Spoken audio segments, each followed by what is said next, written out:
네, 거래소가 바뀔 듯 말 듯 아직은 빨간불로 돌아서지 않고 있는 상황이고요. 코스닥에 조금 더 넘어가는데요. 네, 1% 넘어가는 거의 1.2% 육박하는 상승이 나오면서 양시장의 갭이 조금은 더 벌어지고 있는 현재 구간입니다. 시장의 큰 그림 저희 최태규 전문가와 함께 그려볼게요. 네, 전문가님 어서 오십시오. 네, 반갑습니다. 네, 와 오늘도 풍성한 이슈들과 함께 그래도 무난하게 수익을 아마 많이 향유하고 계실 것 같습니다. 저 오늘도 배터리 관련주도 얘기를 해보려고 하는데 얼마 전에 정의선 수석부 회장이 이재용 부회장 만나면서 히트가 됐었잖아요. 한 달 정도 된 것 같은데 이번에는 또 LG 수장을 만난다고 하더라고요. 네, 일단 현대차 그다음에 우리 배터리 3사가 같이 협업하는 모습은 기업은 물론 국가 전체적으로도 바람직한 방향 쪽으로 가고 있지 않나 이렇게 생각합니다. 자, 오늘 같은 경우 이제 LG화학 오창공단 방문한다고 그러죠. 정의선 부회장이 방문하는데 결국 여기서는 전기차 관련돼 가지고 포괄적으로 협업을 하겠다. 이러한 내용이 포함될 것 같은데 일단 현대차 같은 경우는 LG화학 배터리를 전적으로 사용하고 있고, 그다음에 기아차 같은 경우는 SK이노베이션 배터리를 사용하는데 SK이노베이션 같은 경우도 내년에 출시될 전용 플랫폼 전기차 물량을 거의 확보한 상태입니다. 그다음에 지난달 같은 경우 삼성 SDI 같은 경우는 저는 천안 사업장 이재용 부회장하고 같이 만나면서 전고체 쪽 배터리 이야기를 했는데 전고체 배터리가 뭐냐, 이건 대용량입니다. 좀 큰 배터리를 말하는데 지금 리튬 이온 배터리가 대세를 이루고 있는데 차세대 배터리로 전고체 배터리가 대체될 그럴 확률이 높은데 그러한 부분에 있어서 삼성 SDI하고 현대차가 같이 협업하는 그러한 모양새로 가고 있습니다.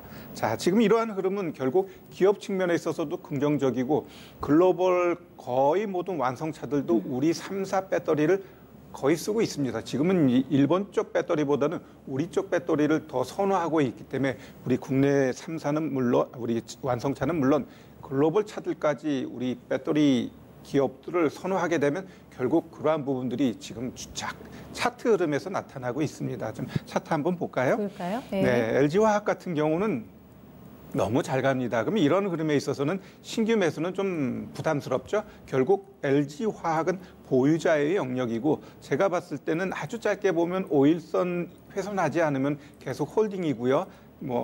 아니면은 11선까지는 봐도 된다. 그러나 그 이하로 떨어지게 되면 횡보하면서 기간 조정으로 갈 수밖에 없어요. 그래서 5일선, 11선을 보면서 LG화학은 대응하시면 될 것 같고요. 다음으로는 삼성 SDI입니다. 삼성 SDI는 조금 못 가죠. 횡보합니다. 결국 20일 이평선을 지지하고 있기 때문에 요거는 한 번 더 올라갈 걸 보고 매수도 가능해요. 보유자 및 신규 매수 가능하고 결국 이전 고점 돌파하는 모습 보여주면 차익 실현하면서 가면 될 것 같고요. 그 다음에는 SK이노베이션 같은 경우는 조금 약한데 그래도 또 양봉 나오려고 그러죠. 이전 고점 치려고 하는 모습 보여줍니다. 다른 종목에 비해 탄력이 둔하다라는 건 결국 조금 더 올라갈 가능성이 높은 거죠. 제가 시장에서 항상 말씀드리는 게 결국 이러한 종목군들이 정배열 초입 구간입니다. 한번 오르고 조정 주고 올라갔다가 횡보하다가 다시 치고 올라가면서 한 이 정도까지는 올라갈 수 있다고 보여지거든요. 그렇다고 하면은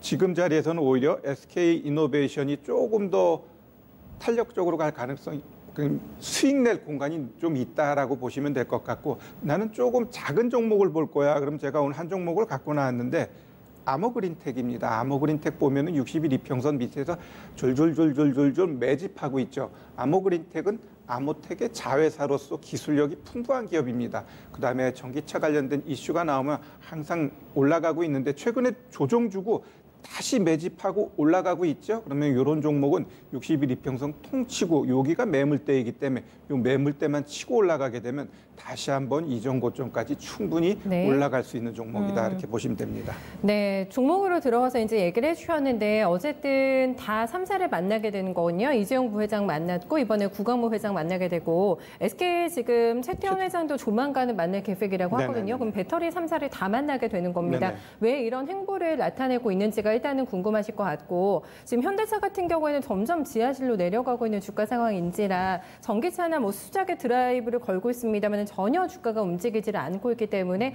들고 계신 분들의 그 답답함도 조금 더 헤아려 주시면 좋을 것 같은데 두 가지 좀 체킹 좀 해주세요. 우리가 그 부분을 생각해야 됩니다. 이제 완성차 같은 경우는 워낙 문제점이 많아요. 지금 특히 물건 대주는 조그만 기업들이 지금 파산하고 문 닫고 막 이런 업체들이 너무 많아요. 그러다 보니까 네. 완성차를 만들 수가 없을 정도로 제품 조달이 안 되고 있어요. 그다음에 시장에서 또한 판매 역시 이전과 다르게 나타나고 있지 않기 때문에 저는 완성차를 좋게 보고 있지는 않습니다. 당분간.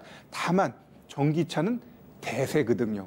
지금을 보는 게 아니라 앞으로 5년, 10년으로 봤을 때 내연기관 자동차는 줄어들고 전기차가 시장을 주도할 것이기 네. 때문에 결국 이러한 부분에 있어서도 현대차가 지금 주가가 못 올라가는 건 지금 내연차 중심의 매출이 이루어지는 부분에 있어서 실적이 안 나타나 주니까 주가가 못 올라가는 건 당연한 거고 결국 완성차 같은 경우는 지금 코로나로 인해서 시장이 회복되는 게 보여져야 돼요. 그 전까지는 완성차는 크게 움직임이 안 나타날 것이고 네. 지금의 흐름은 지금 완성차를 보고 있는 거는 배터리 3사와 협업하는 이러한 부분이 향후 어떤 쪽으로 시장이 움직이느냐 결국 전기차 중심으로 갈 것이기 때문에 확실한 건 그거군요. 그러한 부분을 네. 우리가 이제 포커싱을 해야 된다 이렇게 말씀드립니다. 네, 사실 저희가 얼마 전에도 배터리와 완성차 업체 갑을 관계가 역전이 됐다. 그만큼 배터리의 중요성이 정말 또 강조가 되고 있는데요. 3사와 다 회동을 하는 이유가 분명히 있겠죠. 네, 여기에서 어떤 부분을 간파해야 되는지 네, 지금 스테크 전문가의 저희가 팁을 얻어봤고요. 대형주에서 조금 더 상승룸이 남아있는 종목을 찾으신다면 SK이노베이션이 될 것 같다고 하는데요. 네, 이 부분까지 참고해 보시면 될 것 같습니다. 다음은 아주 오랜만에 몸이 가벼워진 저희 현대건설을 안 볼 수가 없겠는데요. 이거는 지금 뭐 부동산 정책이죠. 지금 대북에 있어서도 안 볼 수가 없는 종목이 되고 있는데 지금 여기에서 대여를 낚았어요. 한남 3구역이 무려 7조 원이나 된다고 하는데 이 공사를 따냈다는 건 상당히 의미가 있을 것 같아요. 전문가님. 그렇죠. 근데 네. 현대건설 같은 경우는 이제 배가 부를 겁니다. 그 한전부지, 그 글로벌 비즈니스 센터 GBC 부지 있죠. 네. 예, 요거에 대한 모멘텀도 있는데 요번에 한남동 3구역 이 시공사까지 선정됐다는 건 현대건설 입장에서는 향후 실적 내는데 크게 무리가 없다라고 보시면 될 것 같습니다. 그러면서 오늘 저 갭 떠가지고 올라갔는데 우리 시청자분들이 이런 종목은 하여간에 뉴스가 나왔을 땐 차익하는 자리지 쫓아가는 자리가 아니라는 게 오늘 현대건설의 주가를 보면 알 수 있는데 그럼 이 종목이 여기서 끝이 나느냐? 저는 그렇게 보지는 않고요. 일정 부분 되돌림은 나오겠지만 시간을 두고 가게 되면은 종목은 분명히 올라갈 수 있다 보여지고요. 특히 오늘 관련해가지고 시멘트주들도 막 급등을 했습니다. 특히 삼표 시멘트가 강하게 올라갔는데 그러면 삼표 시멘트는 왜 상대적으로 강하게 올라갔느냐?